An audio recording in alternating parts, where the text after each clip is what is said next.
take it. Got it! Boston wins! Two legends in basketball analysis with over 70 years combined experience.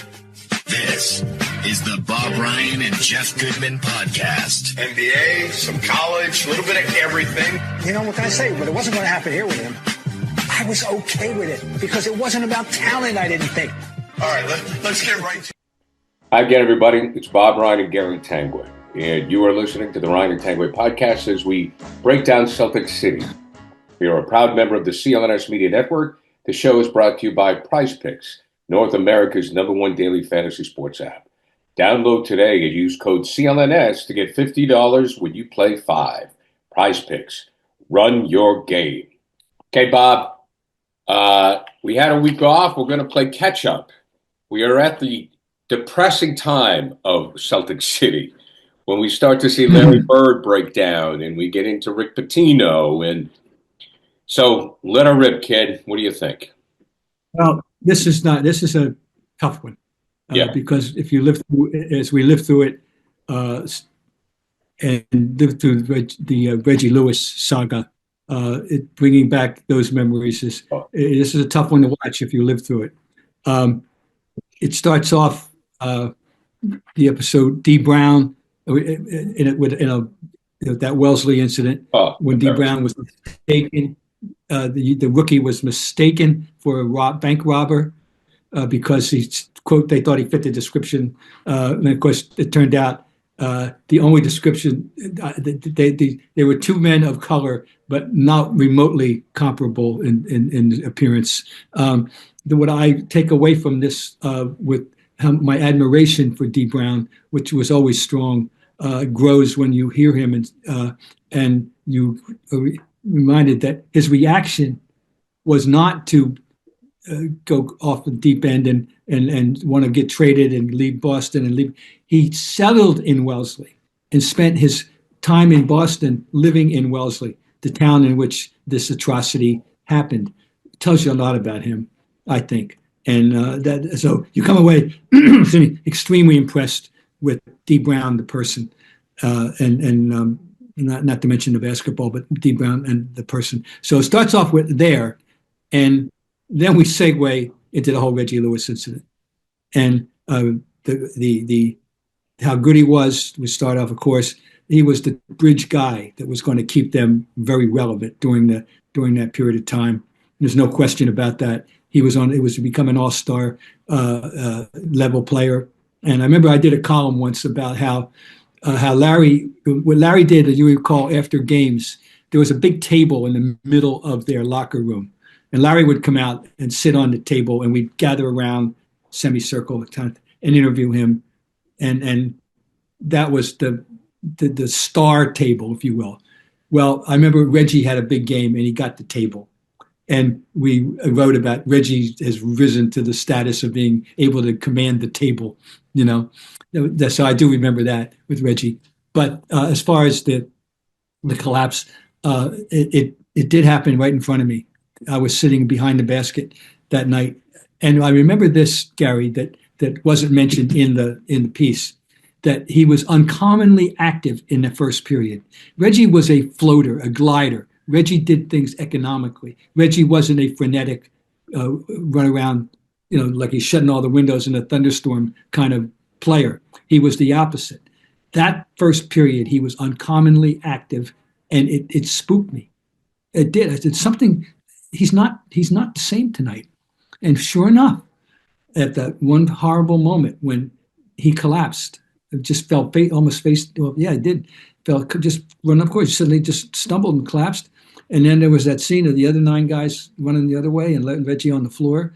And I saw a look on his face that they quoted me in there as saying, that look on his face was, "What's happening to me?" And that was the beginning of the whole Reggie saga, right. Which of course in his death at Brandeis, after a controversial treatment or non-treatment of his condition, and then all the stuff with the controversial Dr. Mudge. They searched, he and his wife, Donna, searched till they found a doctor that told them what they wanted to hear, I think, Frank. I think we all believe that. And so that was, and then culminating the funeral. That was poignant. Boy, the funeral, the streets of Boston were lined. The funeral was at Mathers Arena in Northeastern, his alma mater, and the streets were lined with people. And it was a brutal, hot summer day. It's really hot. Everybody will remember that much. But that I'll get off the box for a minute now. That's the Reggie thing for those of us in a Bob, how good could he have been? We loved Reggie. How could we? Good. Hall of Fame. He's heading for the Hall. He's going to be a second, not the Magic, Michael, Larry, LeBron level, but he's on that next level that I call the worthy level, the James Worthy, and the McHale worthy level. And he's heading. He's building a resume that will. He's going to get better and better, and he's going to have a Hall of Fame resume. That's what Reggie Lewis was going to have. So, one of the great chains, and there was. I just remember at that point in time, there was athletes became vulnerable. I mean, I remember Hank Gathers. Oh, right? Yes, very much. Hank Gathers, who collapsed and died. And then we saw Reggie. I mean, wow. The whole thing is just so damn sad. It was compounded. I mean, it wouldn't matter if he was a bad guy. That it would be horrible human story. But he was such a good guy. Reggie Lewis and he really was plugged into the community. Remember his Thanksgiving turkey giveaway. Right. Yeah. And that Reggie was sincerely active in the community. And of course, we wound up having the track and field center named after him in Boston, the Reggie Lewis Center, which was very, very nice. But the thing is, it was local. He's from Baltimore, played on one of the greatest high school teams ever. Right. He was the sixth man on one of the handful of greatest high school teams in the history of America, recruited by my old friend Carl Fogel for Jim Calhoun as a sixth man. And what a coup that was. Oh, and right. Who were some of the names, Bob? That was the man, right?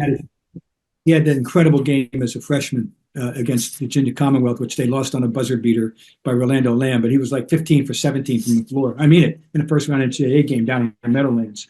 Oh, there was somebody. He was best player in Northeastern history. We can't even go. Yeah, Muggsy Bogues was on that high school team, wasn't he? Was it Muggsy? Muggsy was a star, and I'm running out of. There were other one of the Jacksons, but anyway, there was a great team. And he was the sixth man.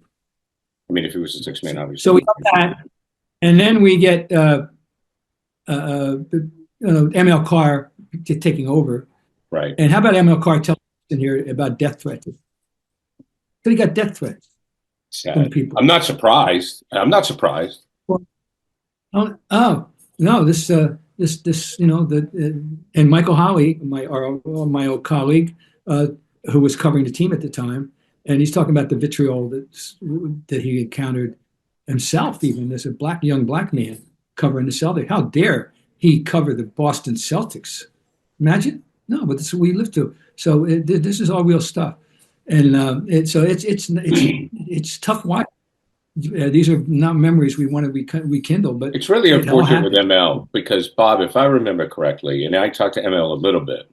I mean, ML was basically there to get a lottery pick, right? Or to get a high draft pick. He was kind of, or was that, what do you think about that? Was that true or not true? Was he there to hold the fort till they got Pitino? Inconceivable, put it that way. What's that? He took one for the team. Not inconceivable. He took one for the team in a very, very direct way, winning 15 games. Right. But there they were situated, and here comes Rick. And they got the lottery day comes, and with the 28% chance, they don't win. San Antonio wins, and they finish third. And so Rick winds up drafting Chauncey Billups and Ron Mercer, his own player, at 6. And we go from there. And I am the guy to whom he said, I wouldn't have come if I didn't think I was getting Duncan, or at least Van Horn. Keith Van Horn was the number 2 pick, who turned out to be an okay, decent NBA player, but not what people projected, including myself. I thought he was going to be very good. And he had his moments, including one against the Celtics. They knocked him out in 2002. But anyway, so here comes Rick. So we can open the floor, open season on on Rick and his disastrous regime. What was your relationship like with Rick? It had up and down. It had started out very good because I knew him back the BU days, and when he's the boy wonder 24-year-old coach a little bit, and I followed him when he went to the Knicks as an assistant under Hubie, and then he is announced as the head coach at Providence by Dave Gavitt. We didn't know who he was coming. He walked in the door as Rick Pitino. No, after Rick got hired, I went down to Providence and had lunch with him at Famous Murphy's, which everybody who covers basketball over the years knows very well. And he tells me that, among other things, he's got this kid, Billy Donovan, who needs to lose, whether it was 15 or 20 pounds, he needs to lose weight. And if he doesn't, he's out of here. And that's Billy Donovan. Well, Billy Donovan did, as he was ordered to do, and leads them to a Final Four in Rick's first year in Providence.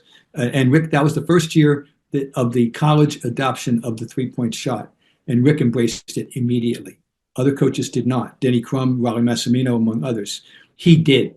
And he had built that. Billy Donovan and Pop Lewis, if you remember Pop Lewis, and I forget what other guard, and they were Bombardiers, and they did it. And it took them all the way. They beat Georgetown in a famous regional final game. I mean, with Allen Iverson, and they beat them, and they went to the Final Four. I'm sorry, but I'm sorry, correction. That was UMass. I'm sorry. They got to the Final Four, and the way in the regional championship game, he reversed course. And everybody was expecting him to be shooting all those threes. Instead, they dumped the ball continually into their big man, Steve Wright, so he could shift gears. Anyway, I had a good relationship with Rick for up and down, but at time you have to write stuff. And also when he was at Kentucky at the NCAA tournament, I had sat down with him in San Francisco, and we talked about possible return to the NBA. So at that point in time, we were getting along pretty well. It didn't last. What was his mistake? Let me tell you. Here's my Rick Pitino story. Here's my Rick Pitino story. Excuse me. I'm working for Channel 4. My job, actually, I was working for Channel 56 with Michael Barkan. My job was to follow Rick Pitino during the coronation from the Causeway offices down the street over to the new Fleet Center. Right? So as we're rolling, we got the microphones on him. He's walking. The media's all around him. I think we're live on TV at that point. I mean, it really was such a big deal. I mean, it really was. It had a royalty feel to it. Yeah, sure. Oh, yeah. There was so much expectation put on the guy. And I remember Stuart Lane was the marketing person. Oh, yes. And I think Rick he wanted us to hear this. I don't know, but he said, Stuart, we need to discuss the uniforms and the coordination with the uniforms and the sneakers and, how all of that sort of thing needs to work, like a new shoe deal. So, and, when things got rough for Rick, who's a great coach, I need to say this. He's one of the all-time greatest coaches. From my point of view, I thought he lost focus on what he did best. I thought he was trying to do everything as opposed to just coach the team. You are 100% correct, and he had admitted that in the piece in Celtics City, that trying to be president and coach was too much. He has one regret, that he assumed the presidency, and of course in so doing, this made Red the quote vice chairman of the board, right? But not any day-to-day power, frankly, anymore, or not much. Well, I remember when Red wasn't Red wasn't on the podium. That was a story. Yeah. But in general, my theory has always been that Rick, you're right, was always a good coach, but he was a lousy general manager. He was an oddly curious, not good judge of NBA talent. Right. He had been a good college recruiter, but it didn't translate. And first thing he did was run off a guy who was I won't say quintessential, but a very model Celtic on and off the court, Rick Fox. He runs him out. He runs out David Wesley. No, not a great player. Most people don't even remember him, but he was a sturdy, dogged defender who could shoot a three, and he ran him right out. And of course Rick Fox went on, to get a ring in L.A. and have, and he would anyway. He brings in Travis Knight, who did have a big night the first night. Then they beat the Bulls as opening game, but not too many thereafter. Anyway, and of course the drafting and what he did with Chauncey Billups.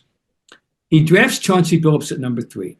Chauncey Billups, everybody and himself knew he wasn't a point guard. He was a combo. He was a nice college player at the time, a good player, but he wasn't a pure point. And Rick got to shoehorn into making him into a point. Chauncey Billups played 51 games as a Boston Celtic before he was traded. Okay. Now that launched an odyssey in which he went from Boston to Denver to Minnesota and then to Detroit. And at Detroit, he found himself. At Detroit, It all came into that Hall of Fame resume. He's in the Hall of Fame. That Hall of Fame resume began on his 5th NBA stop, in Detroit. And then I forgot. Then he went to the Knicks, the Clippers, and back to Detroit before he retired. So he got around. He can tell you where to get a good meal in a lot of cities. I can tell you that. But anyway, Rick gave up on him very quickly. Well, he's very and shouldn't have even drafted him as a point guard. Now, the point guard he got was a legitimate point guard, Kenny Anderson. And he had something left. But still, so he gives up on Chauncey.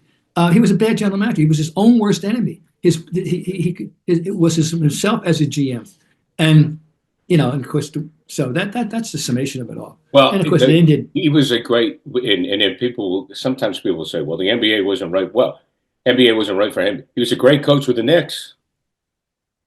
He was the first time around. He did a good job. The league had changed. The league had changed to a degree, and he didn't catch up to the change. Right, he didn't pick the players with the Knicks. He just coached. When he was assistant with UB, it was not the same. Right. And so no, and anyway, so we go through Rick, and we get to hear the famous proclamation about Larry Bird and Kevin and Robert not walking through that door. I know. We got it there. We do get this one. But now the great revelation and the humorous, if you will, revelation, the weight loss thing with the coaches. I knew nothing about this. Did you ever hear or get any whiff, yes. Gary? Chris Wallace. You did. Chris Wallace. You did. Well, I was around the team a lot then because I went from 56 to Channel 4. Mm-hmm. And I was there every day. I was there when speaking of Michael Holley, I think I was there when Michael Holley's first day on the job. I think. Okay. I remember meeting Michael Holley when the kid from Australia was working out. I thought anyways. And I remember, I think it was Travis Knight. I remember they brought him in. And Chris Wallace, because Chris had done the Blue Ribbon basketball book. So he was familiar with the media. He created Blue Ribbon. Right. Yes. So he liked to talk to the media. So we were like, Chris, what's up? Because he dropped a lot of weight. It was a little cult-like. It was like everybody's losing weight. It was a little cultish. Well, he sends out a written directive to the coaching staff about losing weight. Well, and the front office too. Oh, it had a weight target? Yeah, I mean, this sailed over my head. Okay, I didn't know at all. And now, by the way, I talked to Chris only 2 days ago, and not, just kidding him about it. But that's not the reason I talked to him. But I did talk to Chris. Doing fine in Houston, by the way. Good. He's been there since 2021. So anyway, so the weight loss, people, you'll get when you watch this, you get what? You go, what? I mean, this didn't happen. Well, it did happen. Yeah, and that was part of it. Neither here nor there. But it's a part of his resume. Rick was really. I remember being around practice, and I think I got kicked out once because I went in the wrong area or something. Again, Pitino was a great coach, and I really want people to understand that. But he was trying to control. He was trying to be Pat Riley, I think, or trying to control everything. And I just remember it was a very structured. The one thing you can't do in Boston is try to control the media, because if you do, you're done. I mean, you're done. You can't manipulate the Boston media because they will eat you alive. to say the least, supremely self-confident person, to say the very least. Sure, and he should because he's a great coach, but, you know. Hall of Fame coach. He's one of the great college coaches in history. There's no question about it. And he's not done as we speak. He is resurrecting it's a really good college story, what he's done with St. John's. Right. And if he can bring St. John's back to relevance in New York, you know, they're banging out the Garden now. They haven't done that since Louis had Walter Berry and Chris Mullin. Bob, where were you? Well, we're talking about Rick and the whole summation, and I took a note. There was a very intriguing quote from a player who lived through it, Dee Brown, once again, going back to Dee Brown. Yeah. And he said, and I quote, "It was all about Rick, and we felt it every day." That's an interesting analysis. Rick, you know, it was, and he would like to pretend it never happened, you know, and in his like the Celtics aren't on the resume, but they were. But it was a very down period. And now the one positive thing that came out of it was the second year, the draft pick, they lucked into Paul Pierce. Right. Paul Pierce honestly thought he was going to be the second pick in that draft. And he started sliding, and he went to 10. And he was really angry. And he brought that anger into his NBA career. And Dan Shaughnessy told us the other day that he remembered that Pierce had a shooting ritual before a game where he'd go semicircle and he'd shoot 10 jump shots from a certain distance while reciting the names of the 9 people who were picked ahead of him as he took each shot. Now, if I'm not mistaken, number 9 happened to be Dirk Nowitzki, who everybody wanted, and right. Including, I think, Rick, and you can see why. But it's not a bad consolation prize. Of course, it took a while for Paul Pierce to establish himself. He had to deal with the mercurial game of Antonione Walker, who gets quoted and comes off as a reasonable fellow in this, by the way. He's a sweet man. You know, I mean, Antoine is a sweet guy. But on the floor, he had to get his touches. He had to get his threes. He kind of didn't understand his role. But as a person, he was wonderful. He remains, I think, the most polarizing player in Celtic history because kids loved him. And, you know, the wiggle, you know, the game, the three-pointers, the kids loved them. And, you know, us older folks didn't care for that. And I said that he had all this technical skill. He could shoot, he could pass, he could dribble, he could rebound. But the whole did not equal the sum of the parts. He had bad judgment. I mean, you know, he was right now, we if there's a guy on a team that had a bad habit, that we used to talk about, it was Jaylen Brown dribbling into traffic, particularly trying to go to his left, and when he really wasn't that good at it. Antoine was the master of faulty dribbling into traffic, you know, and it never ended. But there were nights, I remember writing, you know, they were good about the good Antoine versus the bad Antoine. I don't mean personally, I mean professionally. Right. The good Antoine and the bad Antoine. And there were games when it all did go together for him. And there were other games when, what are you doing? You know, but anyway, I do remember I was surprised one time, early on, otherwise maybe not the second year of Pierce, when Antoine actually said, I referred to Paul Pierce as the best player on the team. Now that did floor me. I didn't ever expect to hear that out of Antoine's lips. But it was fairly early on. It wasn't the first year, but it was that he referred to him as that. And but anyway, but Antoine, I still think give me a player that polarized the fans the same way. I can't think of anybody else that fits that description that Antoine. And you're right, not a bad guy, but and oh, by the way, you know, what he's doing with his life now is exemplary. You know, he went through all his money. Oh yeah. He checked every box. You know, and starting, and one of them he checked was he was too nice a guy. He tried to support too many people. He tried to take care of his payroll. He was around. He bought houses for everybody. And weekends in Vegas, you know, $20,000 weekends for friends, you know, I mean, that kind of stuff, you know, and jewelry. He was a bling guy, you know, and I think was a certain famous person got him into gambling at a big time too. He touched every day. Number 23. Yes, that guy. Yes, and that guy. And so, I mean, but what's he do for a living now? He preaches people, kids, don't do what I did. That's the message. Do not be like me. To be the anti-Antoine. So we got to like that. He had $100 million deal. He had a but you're right. I mean, but he wanted to be like Jordan. When Jordan was going to the he lit daily matches to $1,000 bills. That's what he did. He did. Metaphorically speaking. Bob, I want to go back because of scheduling, we didn't have a chance to talk about the prior episode. I want to cover Len Bias. Oh, if I can, I just need your thoughts on that, and then we'll get back to what you have on your pad. I remember one night I was at WEEI, and we were doing it. They were doing a draft discussion, and what they did ongoing was they were calling up the coaches of the more logical picks that they might get that year, whether it was Brad Daugherty and Dean Smith, or whether it was William Bedford and Dana Kirk, or on this particular night, and I was there, Lefty Driesell and Len Bias. And I can still hear Lefty saying, "Leonard's only vice is ice cream," unquote. Now, we found out that wasn't true. Technically speaking, Mike Krzyzewski has, on 2 separate occasions, told me that the 2 best players he ever faced at Duke were Michael Jordan and Len Bias.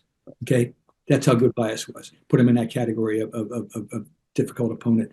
I happened, and I still don't know what I was doing there for that particular occasion. I don't know what I was working on, but I happened to be in Cameron Indoor Stadium on a night when Maryland showed up and Len Bias hit Duke for 40, and I saw the full range of what he could do. Would he have been a top of the line superstar on the what I call the Michael Magic Larry LeBron level? No.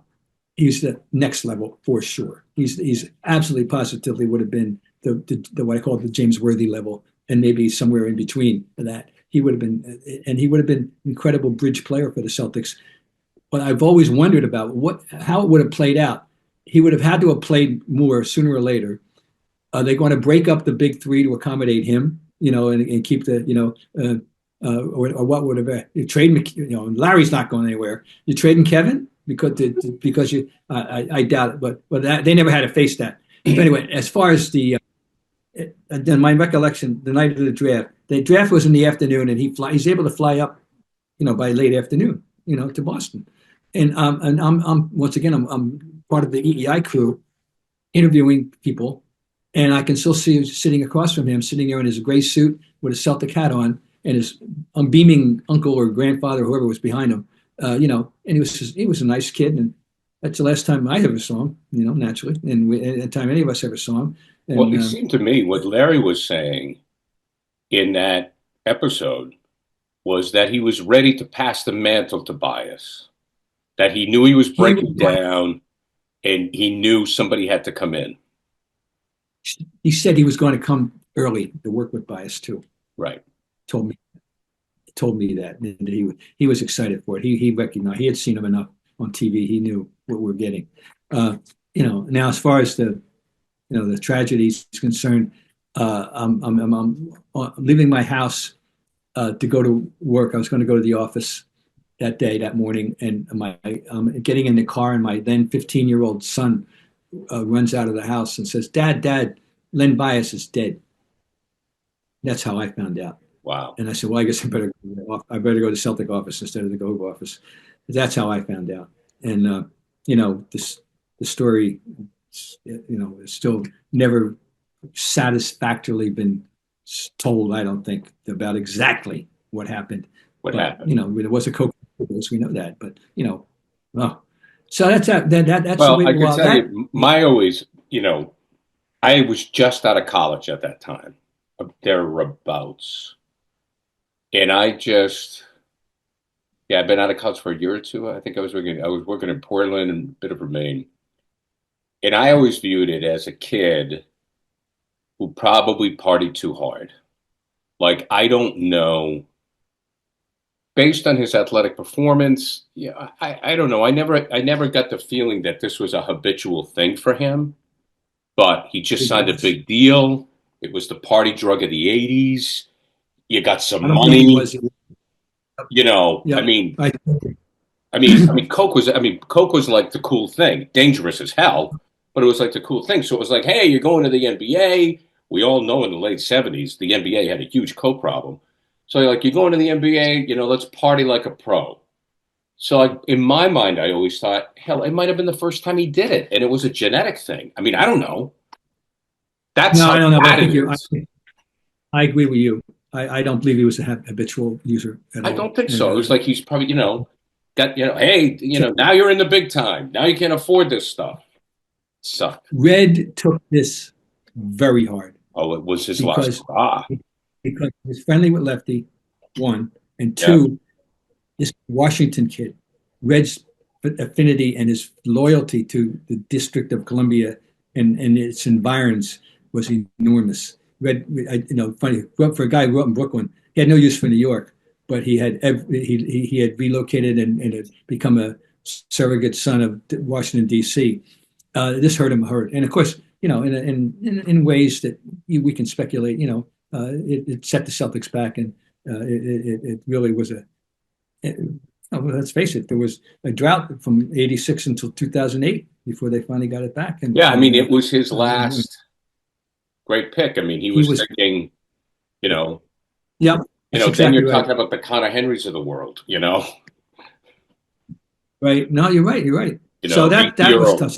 So is in the same, period of, this Reggie bias followed by Reggie back to back was, for the Celtics, it was brutal. And then Celtics City, this episode ends with yet another, and this one is terrifying way to think about the what if. Paul Pierce at the Buzz Club in downtown Boston, stabbed 11 times.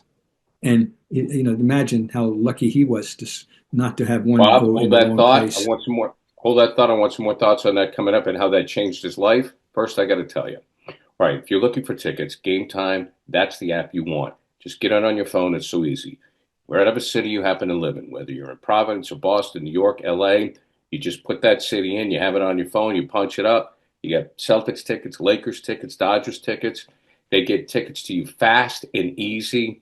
They get killer last-minute deals, all-in prices, views from your seat with the lowest price guarantee. Gametime takes the guesswork out of buying NBA playoff tickets. They have the lowest price guarantee, event cancellation, job loss protection. Easiest way to find tickets, and not just NBA tickets, too. Also concerts and comedy. As I mentioned, baseball. And you can customize your spot, folks. Customize your spot. So, when Bob Bryant goes on Gametime, it pops up. They know what exactly Bob wants. Okay, you can save even more when you choose a section and let Gametime choose the seats for you. And you see all the pricing right up front. No surprise fees at checkout. The lowest price guarantee or Gametime will credit you 110% of the difference. So download the Gametime app today. Last minute tickets, lowest prices guaranteed. Download the Gametime app, create an account, use code CLNS for $20 off your first purchase. Terms apply. Again, create an account and redeem code CLNS for $20 off. Okay, Bob. God, I just thought, where were we? Oh, this was at the end of the episode, and I just totally forgot what you said. But so please continue. I'm talking about Paul Pierce. Paul Pierce, the stabbing. Yeah, right. The 11th time the Buzz Club, and he survives. Miraculously survives, and doesn't get the fatal plunge he could have gotten easily. And obviously it sobered him up. I mean, and chastened him, no question, in his personal life. So that was.